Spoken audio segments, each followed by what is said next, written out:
Une série de étudiants et personnels scientifiques de l'Institut supérieur de développement rural Grand Lac Isdergel en sigle reçoivent une bourse d'études à travers le partenariat de l'Occident avec cette institution pour approfondir leurs connaissances en rapport avec ce qu'ils apprennent. Le deuxième groupe de bénéficiaires vient de prendre un vol pour Roumanie ce vendredi 22 mars 2024. En pays d'Europe Sud-Est, la recherche de la connaissance scientifique doit aller au-delà de sa sphère d'apprentissage, renseigne le professeur Joseph Kitaganya, directeur général de l'ISDER. Vous pouvez l'écouter.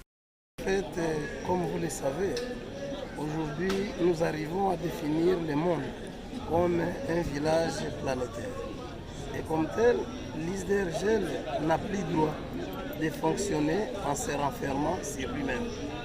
Raison pour laquelle, au nom de l'ouverture de l'ISDER Grand Lac au monde, nous avons eu la chance d'avoir un partenariat avec la Roumanie qui a accepté de temps en temps de prendre en charge nos étudiantes et nos étudiants, mais aussi le personnel scientifique. Vous vous souviendrez, monsieur le journaliste, il n'y a pas trop longtemps, madame le secrétaire général académique a séjourné aussi en Roumanie. Et maintenant, c'est le tour des agents et des étudiantes et des étudiants. Alors, c'est une joie pour nous, c'est une fierté pour nous, parce que, comme vous le savez, il y a même un adage en Swahili selon lequel Tembea ukaona. À mon humble avis, l'enseignement ne devait pas seulement s'arrêter au niveau des auditoires. C'est vrai, nous avons la chance de marier la théorie à la pratique. Ici à l'ISDER Grand Lac, nous avons des sorties professionnelles, nous avons des stages, mais désormais, maintenant, quelqu'un de l'ISDER Grand Lac, il va traverser son continent vers un autre continent. Et je pense qu'ils ne vont pas retourner comme tels qu'ils sont partis. Je pense que ça sera très enrichissant. Et qu'est-ce qu'ils vont faire? En effet, ce partenariat est un tout petit peu complexe. Voyez-vous, les agents, ils ont les visas pour 1 mois, mais les étudiants, ils ont un visa de 3 mois. C'est-à-dire, dans un premier temps, l'agent va rencontrer d'autres agents. L'agent va voir la réalité d'outre-mer. L'agent va s'acquérir de ce qui se passe dans d'autres universités. Et en même temps, les étudiantes et les étudiants, ils vont rencontrer d'autres étudiantes d'outre-mer. Ils vont échanger. Et par rapport aux cours que nous avons ici en République démocratique du Congo et à l'ISDER Grand Lac en particulier, il y aura échange d'expériences. Et ceci nous permettrait plus tard d'envoyer déjà les gens qui finissent avec le master complémentaire, d'effectuer leur thèse en bonne et due forme à l'étranger. Ce n'est que le début de nos partenariats. Nous pensons nouer d'autres partenariats avec l'université panafricaniste du Bénin, avec l'université Nouvelle-Nève de la Belgique, avec le Centre international d'études pour le développement local en France. Donc ce n'est que le début. Et là, ça nous permettrait vraiment de nous inscrire dans ce qu'on a depuis un certain temps appelé la mondialisation. Un message particulier, c'est d'abord souhaiter un très bon voyage à nos agents qui voyagent, nos étudiantes, nos étudiants, mais aussi leur souhaiter un excellent séjour de réflexion, d'échange et de travail en Roumanie. Mais également leur souhaiter un très bon retour parce que, comme vous avez compris, les étudiantes et les étudiants, ils y vont pour 3 mois, mais les agents, c'est pour 1 mois.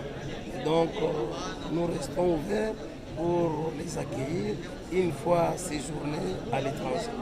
Mais également, c'est une occasion, et je pense, démontrer non seulement aux Gomatraciennes, non seulement aux Nord-Kivusiens, non seulement aux Congolaises, Congolais, que désormais l'ISDER s'inscrit effectivement dans cette dynamique qui aimerait mettre vraiment l'accent sur la qualité d'une bonne formation.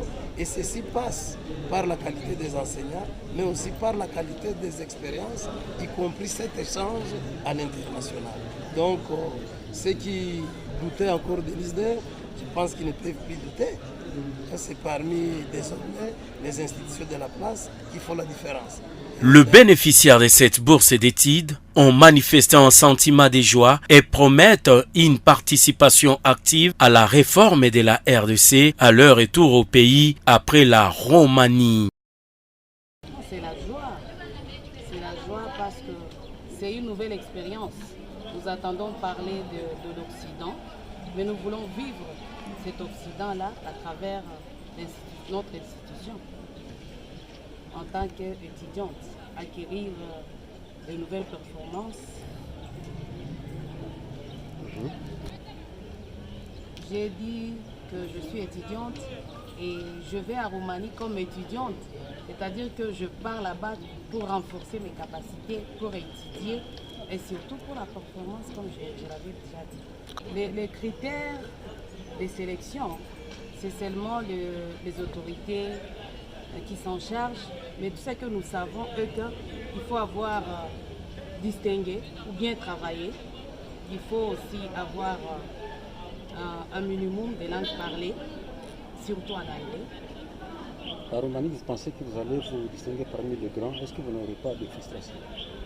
Nous n'aurons pas de frustration parce que notre école n'est pas à négliger. Sa formation est à la hauteur. Ça nous aidera à nous adapter sans aucune difficulté. Nous promettons une participation active en tant qu'intellectuels à la réforme de notre pays. Participer avec tout ce que nous aurons à rencontrer comme connaissances, comme capacité et à les mettre au service des autres. Et quel est le message à vos camarades qui restent ici en RDC? À nos camarades, nous souhaitons de travailler aussi comme nous, de se distinguer aussi et satisfaire pour qu'ils soient aussi sélectionnés à la prochaine occasion d'opportunité. Merci. D'autant que cette opportunité est ouverte à tout personnel et étudiant de l'ISDRJEL, surtout à ceux-là qui sont capables de parler la langue anglaise.